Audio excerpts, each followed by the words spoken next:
Donc nous sommes Perek Aleph Ilchot Teshuvah du Rambam. Halacha Aleph. Kol mitzvot sheba Torah, toutes les mitzvot de la Torah, c'est-à-dire quoi? Toutes les mitzvot, ben assez, ben nota assez, que ce soit les mitzvot qui nous demandent d'agir, ou que ce soit les mitzvot qui sont des interdits. Im avar adam alachat mehem, si un homme a transgressé une d'elles, ben bezadon, ben bishgaga, que ce soit de manière volontaire, ou que ce soit de manière involontaire, et on expliquera après, ça veut dire quoi de manière involontaire, Kesheyase teshuva veyashuv mechet'o, lorsqu'il fera teshuva, lorsqu'il se repentira, veyashuv mechet'o, et qu'il reviendra sur sa faute, alors chayav leidvadot lifnei hael baruchu. Il aura également l'obligation de se confesser, donc de verbaliser sa faute devant Akadosh Baruchu. Chez Nehemar, comme il dit, Ish o isha ki ya'asu mikol chatot a Adam lim'ol ma'al b'Hashem ve'ashma anefesh ha'i ve'idvadu et chatatam asher asu. C'est dans la paracha de Nasso. Parle ainsi aux enfants d'Israël, si un homme ou une femme a causé quelque préjudice à une personne et par là commis une faute grave envers Hachem, mais qu'ensuite cet individu se sente coupable, alors c'est là que dit le pasouk, il confessera, vidvadou, il confessera le préjudice commis, puis il restituera intégralement l'objet du délit, augmenté du 5e. Donc là, bon, on ne va pas rentrer dans les détails. Mais l'idée, c'est de voir que quelqu'un qui désire faire teshuva a l'obligation de faire le vidouille de la confession. Va kavana basé, donc l'intention dans ce verset, c'est les vidouilles des varim. C'est une confession donc verbale. C'est pour ça qu'il précise ici chez mitvadé befiv, avec sa bouche. C'est pas simplement au niveau du cœur, au niveau de la pensée. Hachem, tu parles avec Hachem, j'ai fait telle faute. Non. Il faut véritablement exprimer verbalement la faute commise. Vidouiser, parce que cette confession, ou mitzvah taseh min Torah, c'est une des 613 mitzvot de la Torah. Donc il y a une mitzvah donc de verbaliser la faute. Exactement, c'est ça le chidouche. Bravo David. Le chidouche, c'est que, il a bien dit en fait, qu'on appelle ça, le Rambam, pardon. Il a bien dit kol mitzvot, toutes les mitzvot de la Torah. Donc il a dit aussi bien positives, comme on dit négatives, donc que les interdits, mais toutes les mitzvot, c'est 613. Donc comme tu dis aussi bien les mitzvot ben Adam la Malkom vis-à-vis d'Akadosh Baruch Hu, et le chidouche que les mitzvot ben Adam la Chavero, que les mitzvot entre les hommes. J'ai fauté envers quelqu'un, donc c'est avec lui que je vois. Non, il faut que tu verbalises cette confession-là. La notation Yud, elle revient sur l'histoire de fautes commises volontairement et involontairement. Avant de voir la notation, j'aimerais vous rappeler, quand on dit volontairement, c'est-à-dire que la personne fait la faute en pleine conscience. Quand on dit involontairement, ça veut dire que la faute est commise aussi en pleine conscience. Quelle différence entre les deux? Je ne connais pas la règle. Oui, c'est que shogeg, comme on traduit en français, involontaire, c'est pas réellement involontaire. C'est pas, il n'a pas fait exprès. Non, il a oublié. Ouais. Il a oublié, par exemple, que c'était Shabbat, ou bien il a oublié que c'était interdit. C'est-à-dire que quand le réveil, il a sonné le matin, samedi matin, il a oublié que c'était Shabbat, il a éteint. Je ne veux pas dire qu'il n'a pas fait exprès, puisque c'était conscient, il a voulu l'éteindre. Ouais. Mais dans le fond, il ne savait pas que c'était Shabbat. Ou bien il ne savait pas que cette action était interdite. Donc c'est ça qu'on appelle shogeg. Donc nous dit Rambam, toutes les fautes sont soumises à l'obligation donc de la teshuva et donc de la confession.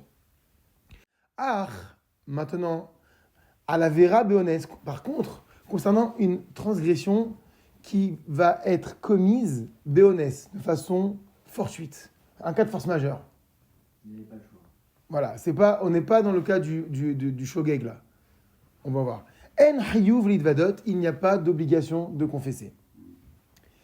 Ken katava Rambam, en tout cas c'est comme ça que Rambam a écrit dans un autre endroit, dans Perush HaMishnayot, sur le traité de Yoma. Vetaam shea shogeg tzarich kapara. Maintenant, la raison pour laquelle celui qui a commis une erreur doit trouver expiation, katav be'aruch HaShulchan, a été rapporté dans le Aruch HaShulchan, chez Gama Shogeg Ba Me'aider Zeirut. Parce que dans le fond, parce que tu dis, mais attends, j'ai pas fait exprès, je savais pas que c'était interdit.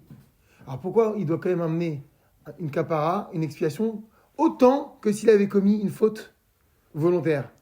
Parce que d'après le Aruch HaShulchan, une faute de cette manière-là, elle est due à quoi? À un manque d'attention. C'est-à-dire même dans ce caractère involontaire, mais si tu avais prêté attention au halachot, tu ne te serais pas trompé. Donc il y a une part de responsabilité même dans cette chose commise par inadvertance. Nul n'est censé ignorer. Voilà. Si tu avais étudié l'halachot de Shabbat, tu aurais su que c'est interdit. Alors c'est vrai, on ne va pas te blâmer autant que la forme volontaire dont on a parlé, mais malgré tout, dans ton inadvertance, il y a quand même une part de responsabilité, parce que si tu avais appris, tu aurais su. Ou si tu avais été concentré, tu te serais rappelé qu'aujourd'hui c'était Shabbat. Comment on peut oublier que c'est Shabbat? Ça peut arriver, mais ça n'arrive pas à quelqu'un qui est méticuleux dans la mise à du Shabbat. Donc dit le Aruch HaShulchan, de ce fait, Machen ken ones, on ne peut pas dire que le shogeg, c'est un cas de force majeure, ou c'est un cas dans lequel tu t'es retrouvé, c'était malgré toi. Là, c'est pas malgré toi, parce qu'au fond, tu as une part de responsabilité. Maintenant, le Rambam pose la question, Ketzad mitvadin, comment est-ce qu'on confesse une faute? Omer, alors celui qui a fauté doit dire, Ana Hashem, de grâce Hashem, Hatati, Aviti, Pashati lefanecha. J'ai commis une erreur. Aviti, j'ai commis une faute volontaire. Pashati, et j'ai commis une faute volontaire dans le but de te mettre en colère. Voilà les 3 catégories de fautes qui existent. Het, la faute involontaire, donc l'erreur. Avon, la faute volontaire, je sais que c'est interdit, je le fais quand même. Et le pécha, c'est la faute volontaire dans un esprit de rébellion contre Hachem. Donc c'est une forme beaucoup plus grave. Donc toute personne qui se confesse doit, dit d'après le Rambam, commencer ainsi. Ana Hachem, s'il te plaît Hachem. Chatati, aviti, pashati, lefanecha, j'ai commis une erreur, j'ai commis une faute volontaire et une faute même dans un esprit de rébellion devant toi. Ve'asiti, kar, vekar. Et j'ai agi ainsi et ainsi et ainsi. Donc c'est là que va commencer le détail de la faute. Regardez en bas la note Yudzaïn, chez Ifaret et Hatav. Il va détailler sa faute à chez Hata qu'il a commise. Vaare, et voici Nihamti. C'est-à-dire quoi Nihamti? Je regrette. Ou Voshti Bemaasai. Et j'ai honte de mes actions. Ou l'orlam et Nichoser la asot d'avarze. Et plus jamais je compte recommencer cette chose-là.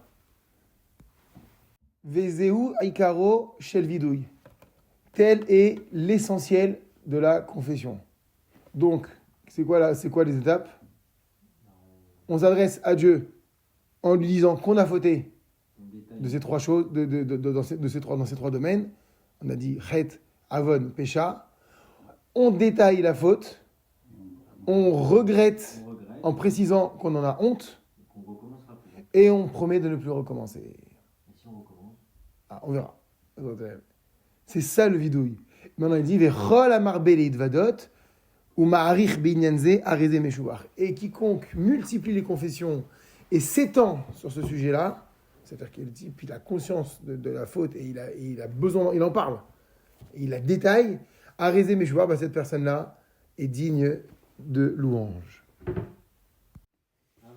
Vechen ba'alechatot v'ashamot, et ainsi ceux qui sont coupables et qui doivent, à l'époque du Beth Amikdash, qui devaient apporter un sacrifice sur une faute, qu'elle soit une erreur ou qu'elle soit une faute volontaire.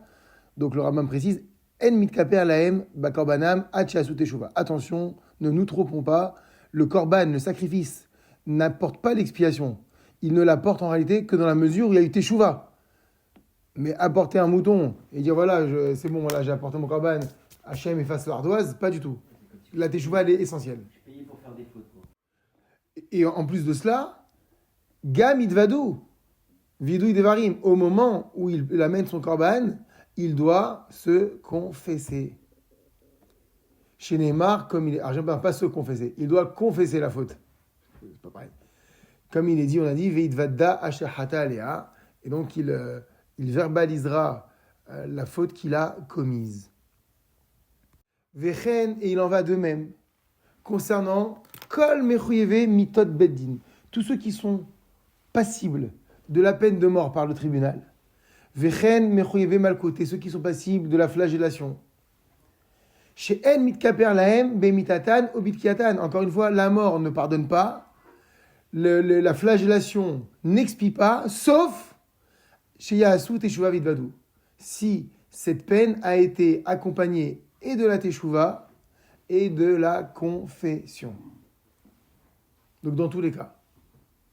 On comprend bien la première halakha quand il a dit Kol mitzvot assez velota assez. Toutes les mitzvot et les interdits sont comprises, donc sont teshuvables déjà. On peut faire teshuva, mais de quelle manière? Voilà. Vechen achovel bechavero ve'amazik mamono. Ainsi, celui qui porte atteinte à son prochain, celui qui cause du tort à l'argent de son prochain. Afalpi chez Shilemlo Mashu Chayavlo, quand bien même il aurait remboursé, il aurait payé ce qu'il lui doit, Alpidin d'après la loi, Adayin enomit kaperlo achitvade viashuv milaasot kemasazel olam. Malgré tout, sa faute n'est pas expiée, quand bien même il aurait payé et remboursé sa dette, son erreur, tant qu'il ne s'est pas confessé et fait teshuva, en promettant de ne plus jamais recommencer. Chez Neymar, comme il est dit, Mikol Hatot Adam, c'est le verset qu'on a dit, de toutes les fautes de l'homme. C'est-à-dire quoi, de toutes les fautes de l'homme? Et c'est la précision que tu as apportée tout à l'heure, David. Aussi bien Ben Adam la Makom que Ben Adam la Chavero. Aussi bien les mitzvot ou les interdits qui régissent la relation entre Dieu et l'homme. Quand quelqu'un il profane Shabbat, il cause de tort à personne. C'est contre Dieu, c'est entre Dieu. Donc c'est toutes les mitzvot relatives à Dieu et toutes les mitzvot relatives aux hommes. Donc tout est compris. Alachabet.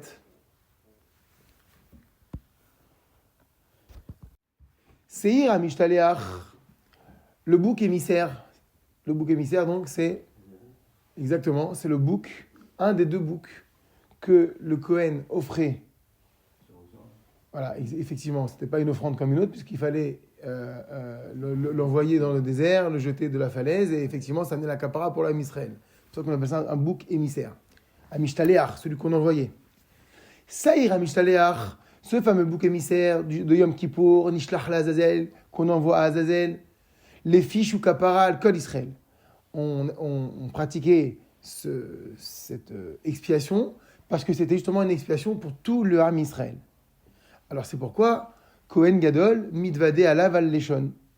C'est pourquoi le Kohen Gadol donc confessait al leshon kol Israël au nom de tout Israël. Chez Nehemar, comme il est dit dans le livre de Vaïkra concernant ce sujet, Veitvada alav et kol avonot ben Israël, le Kohen confessera sur l'animal toutes les fautes des Bnei Israël.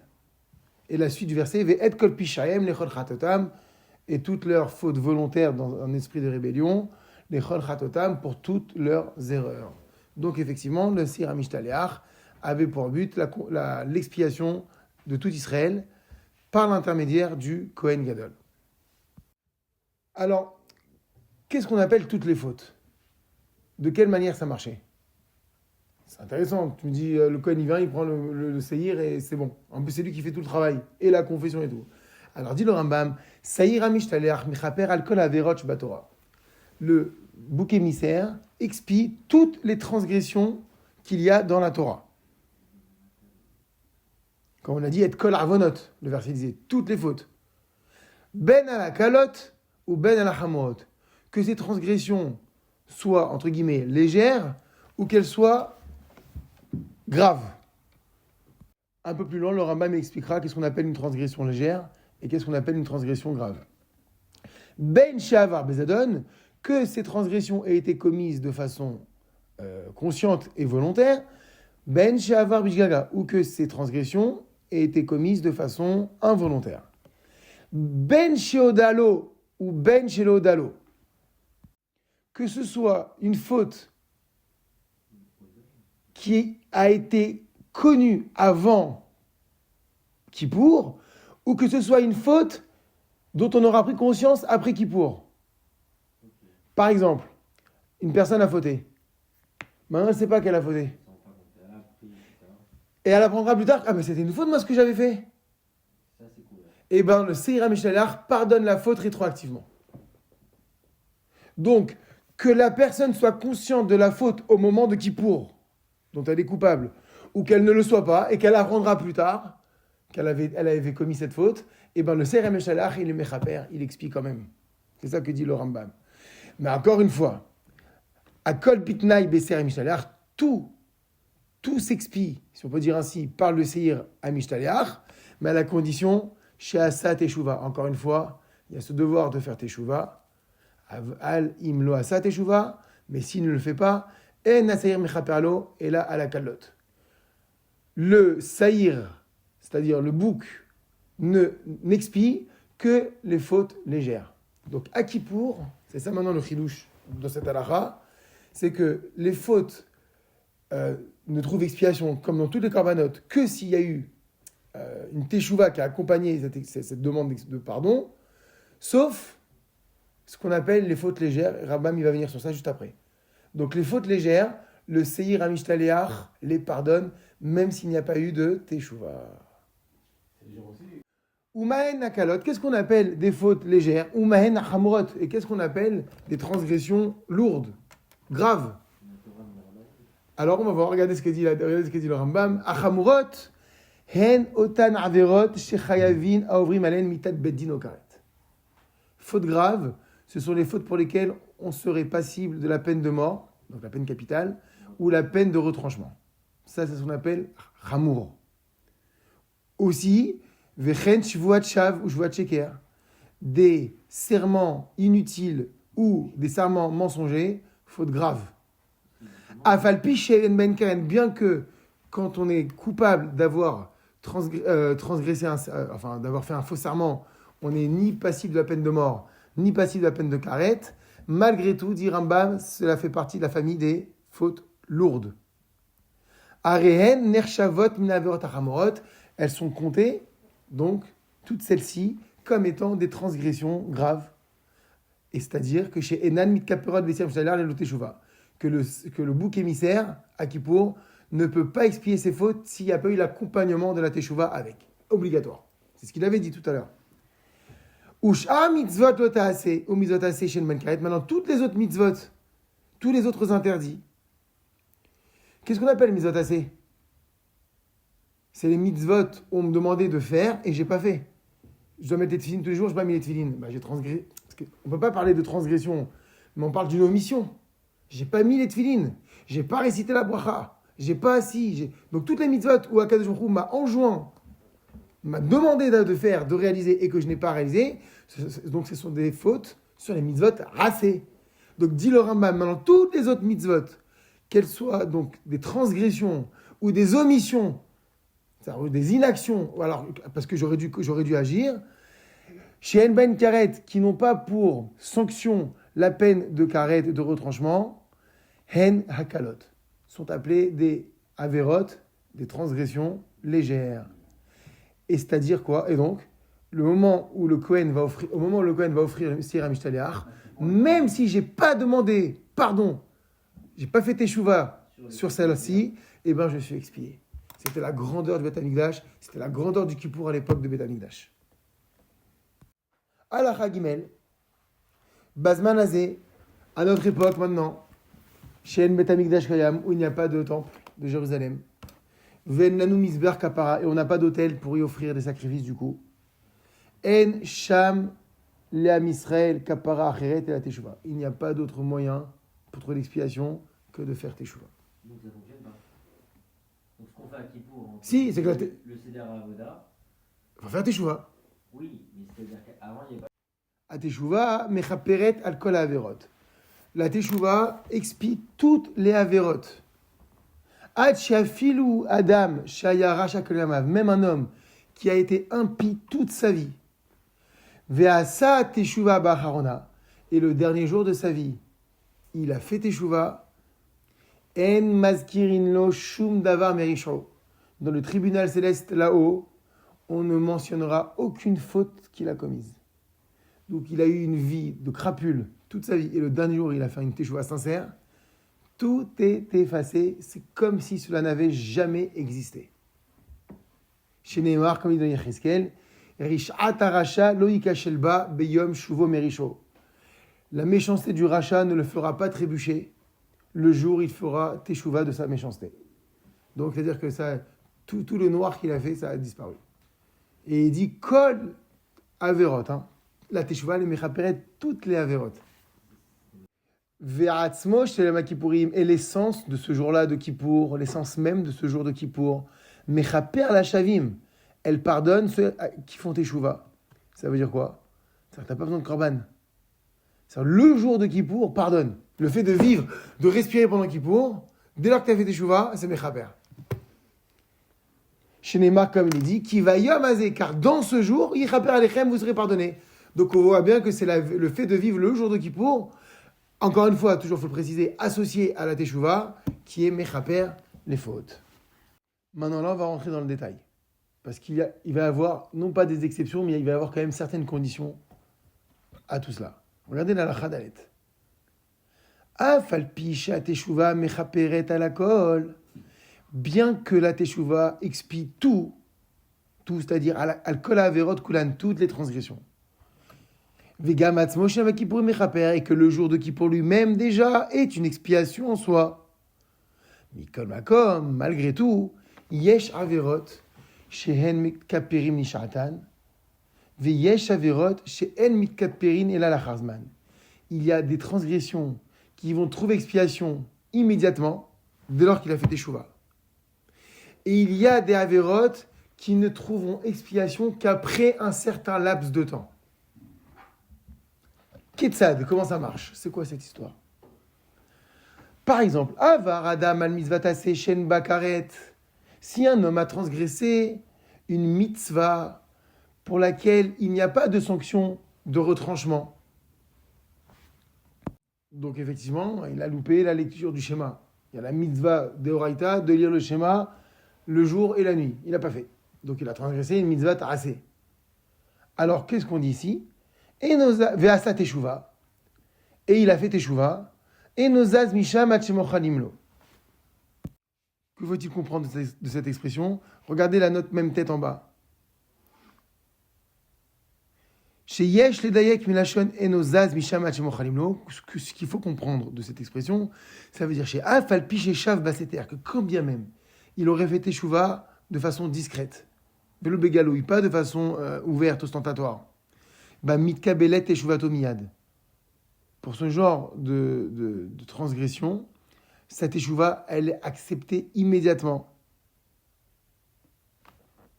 Ubaelu, et dans ce genre de transgression, le verset dit dans Jérémie, Shuvu banim shovavim, revenez, mes enfants, shovav, c'est quoi shovav en hébreu? C'est un coquin. Donc vous, mes enfants qui avaient fait les malins, revenez, il faut comprendre. Et la suite, Erpa. Et immédiatement, Erpa meshuvotechem. Immédiatement, je vous guérirai, je vous soignerai. Ce qui veut dire que pour les mitzvot rasé, dès lors qu'on a fait teshuva, Hachem dit, faites teshuva, et tout de suite, moi, je vous soigne, j'efface. Donc, quoi que les mitzvot rasé, la refoua, la kapara, disons comme ça, elle est instantanée, elle est immédiate. Maintenant, dit le Rambam, deuxième cas de figure. Avar al mitzvah lotasé, si maintenant l'homme a transgressé une mitzvah, un interdit, mais pas n'importe quel interdit. Il a commis un interdit, chez Enba Karet Velomitat Bedin, c'est comme on l'a dit tout à l'heure, pour lequel il n'y a pas une transgression relative, une sanction de mort ou une sanction de karet, de retranchement. Et cet homme-là, Asa Teshuva, il a fait Teshuva. Par exemple, quel genre de transgression on pourrait commettre sur lesquelles on n'est pas passible de la peine de mort et ni de retranchement? Il a mangé pas cachère. Voilà. C'est pas puni de la peine de mort, c'est pas puni de retranchement. Le bonhomme, il a fait Teshuva. Alors, Teshuva Tola. L'expiation va dépendre donc de sa Teshuva. C'est-à-dire que la teshuva l'expiation ne va pas être immédiate. Ça dépend de sa teshuva. Veyom akipurim mechaper. Le jour de Kippour va venir compléter la Teshuvah. Et c'est à ce propos-là, c'est à ce sujet de ces avérotes-là que le verset dit « Ki vayom azeh yechaper alechem » car en ce jour-là, je vous pardonnerai. Eh bien, encore une fois, il va falloir qu'il y ait l'association et de la Teshuvah et de l'arrivée de Kippour. Donc c'est les deux. Donc ce n'est pas comme dans le premier cas de figure. Premier cas de figure, transgression d'une mitzvah positive. Dès que tu as fait Teshuvah, tout de suite la mitzvah, elle est expiée. Maintenant, tu as commis un interdit qui ne nécessite pas comme sanction la mort ou le karet. Il faut et la Teshuvah et la kapara de Kippour.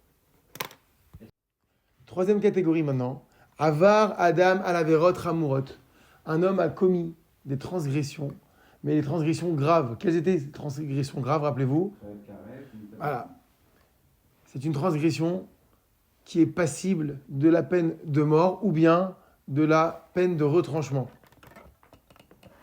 Avar al-kretot ou mitot beddin. Il a transgressé les choses graves. Ve'asa teshuva. Et il a fait teshuva. Eh bien, dit le Rambam, teshuva. Ve'yom akipurim tolinlo. Il va falloir, donc il va se teshuva, que le jour de Kippour passe, ve'yisurin abaim alav gomrinlo akapara. Et les épreuves qu'Akadosh Baruch Hu va lui envoyer seront l'aboutissement de l'expiation. Ulolam en kaperlo kapara gemora achiavo alav isurim. Donc il ne trouvera jamais expiation totale de cette faute-là, de ces fautes graves, tant qu'il n'aura pas connu les épreuves qu'Hachem va lui envoyer.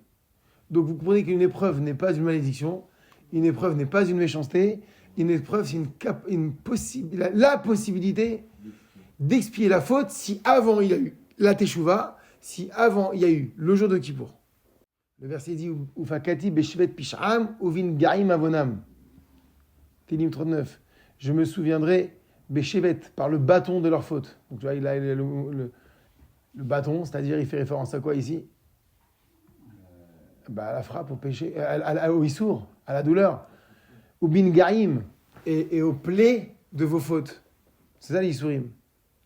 Donc là-bas, il est question donc, des fautes graves pour lesquelles on était passible de chayav mita ou de chayav karet. Donc pour trouver expiation à cette troisième catégorie de fautes, il faut teshuva, yom kippour et l'épreuve, la douleur. La douleur, Vous voyez en bas, il rapporte une note du Maharam de Ben Haviv. Il dit, pourquoi le Rambam il a dit l'Olam toujours ? Qu'est-ce qu'il voulait inclure par toujours ? Enfin, toujours. Il dit toujours, il faut qu'il y ait un Issourim pour pouvoir trouver l'expiation dans ce cas-là. D'après le Maharam Ben Haviv, ça veut dire que même à l'époque du Beit HaMikdash, où on offrait le Seir HaMishtaleach, le bouc émissaire, il fallait qu'ils connaissent quand même des Issourim. Pour expier d'après le Maharam Ben Haviv.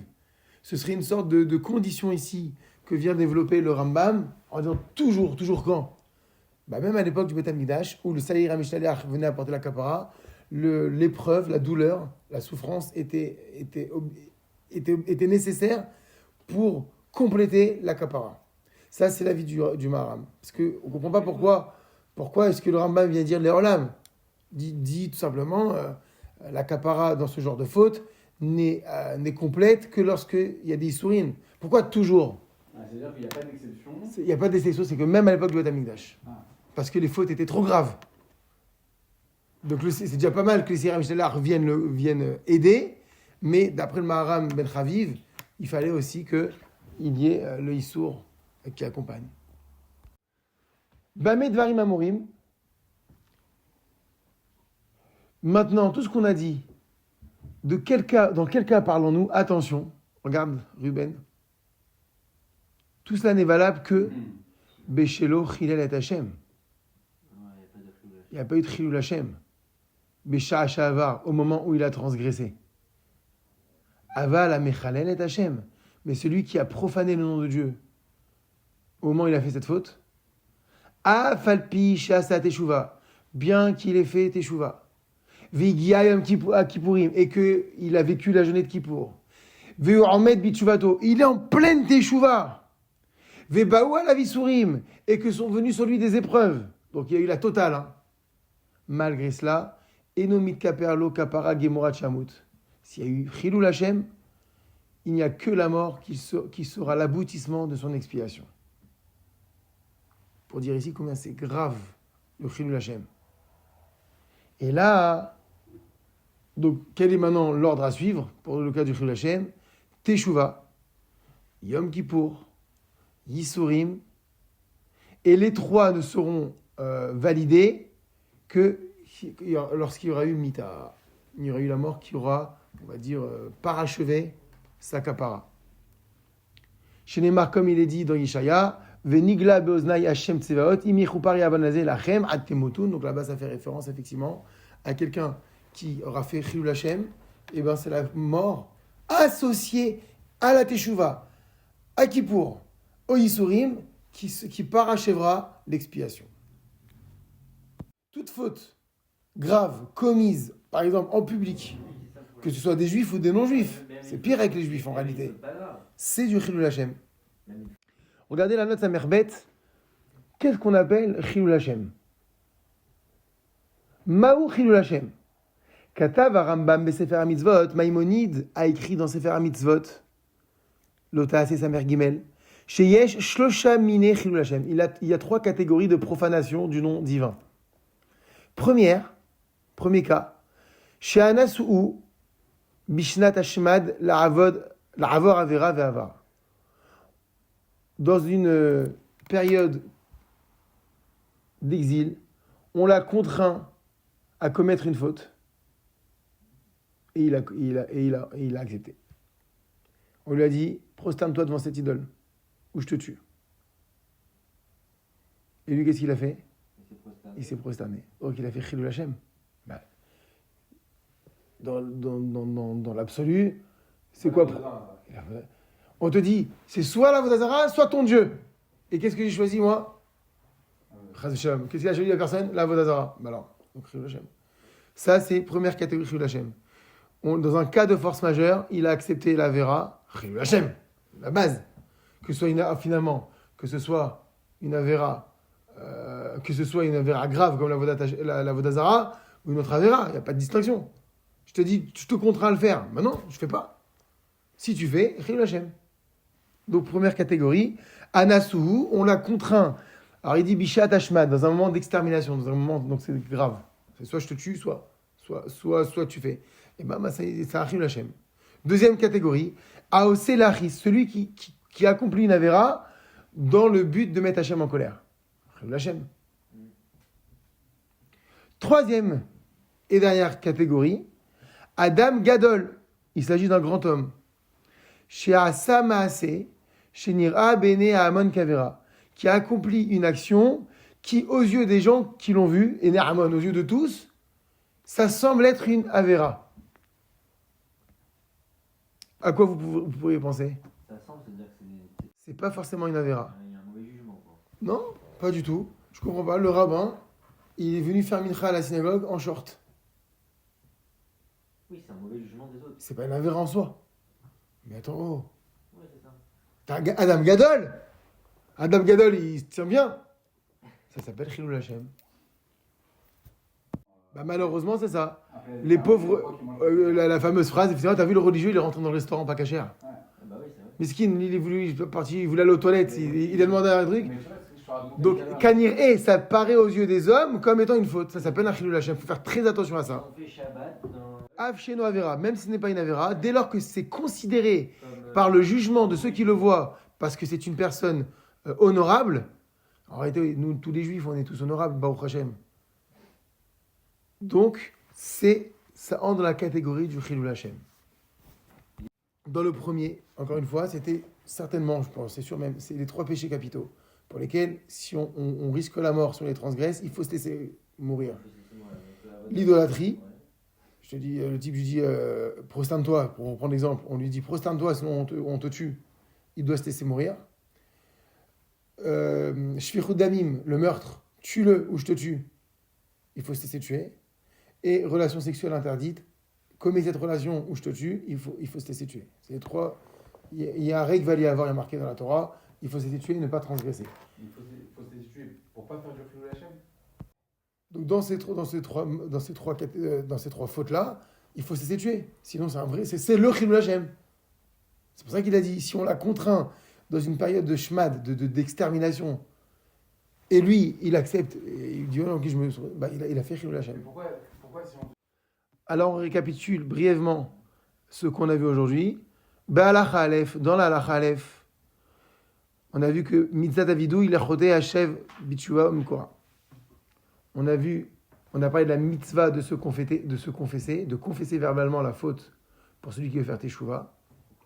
On a vu la source, c'est un pasouk qui le disait clairement, explicitement. Veketzat Idvade, on a vu comment est-ce qu'il se confessait.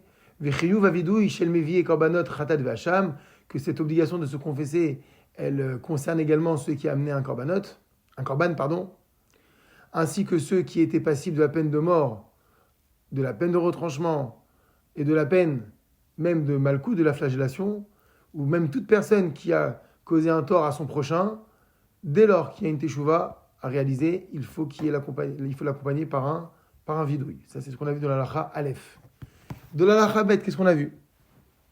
On a parlé du vidouille, de la confession que faisait le Kohen Gadol lorsqu'il envoyait le bouc à Azazel, le jour de Kippour. Ve'alelu averot mechaper aser mishaliach, et que sur ces averot-là, effectivement, ce bouc émissaire apportait l'expiation. Ve'alelu eno mechaper belot tshuva, mais on a dit que malgré tout, il fallait qu'il y ait l'accompagnement d'une teshuva pour ce sire à mechaper, sauf pour les fautes qui étaient cales, légères, pas graves. Exactement. Qu'est-ce qu'on avait appelé une faute grave? Chayav karet, chayav mita. Voilà. Tout le reste, ça s'appelle faute légère. Be'alacha gimel, dans la halacha gimel, on a vu chez Bizman, chez Bet Hamikdash, Kayam, à notre époque où le Bet Hamikdash n'est plus, et Bezrat Hashem, il sera reconstruit très rapidement. A Teshuvah mechaperet levadam le korban. La Teshuvah, elle expie sans korban, sans sacrifice. Et que Itsumo Shilam Kippourim chez Mechaper. Et qu'également, la journée de Kippour, elle est Mechaperet. Et enfin, dans la dernière halakha, la quatrième. Il y avait des épreuves aussi. Ouais, effectivement. Que suivant certaines fautes, effectivement, l'Issour est nécessaire. Et on a vu, effectivement, donc dans la halakha d'Alet, les trois catégories d'expiation qui existent. C'était quoi? Il y a l'expiation sur les fautes, sur les mitzvot assez, sur les omissions, sur les mitzvot que l'on devait réaliser et qu'on n'a pas réalisé, où la teshuva est immédiate et dès lors qu'on a été sincère, on a vu comment on fait teshuva. On a vu qu'il y avait l'expiation sur les fautes, donc c'est les transgressions légères qui ne nécessitent pas comme sanction la mort ou le retranchement. Et la troisième catégorie qui est la plus grave, celle-ci qu'on vient de dire, donc justement les transgressions qui nécessiteraient la peine de mort ou la peine de retranchement. Et on a vu à la fin de cette halakha la gravité du Khilul Hashem, où là il faut aussi la mort pour pouvoir parfaire l'expiation. Chazak à vous les amis, bonne journée.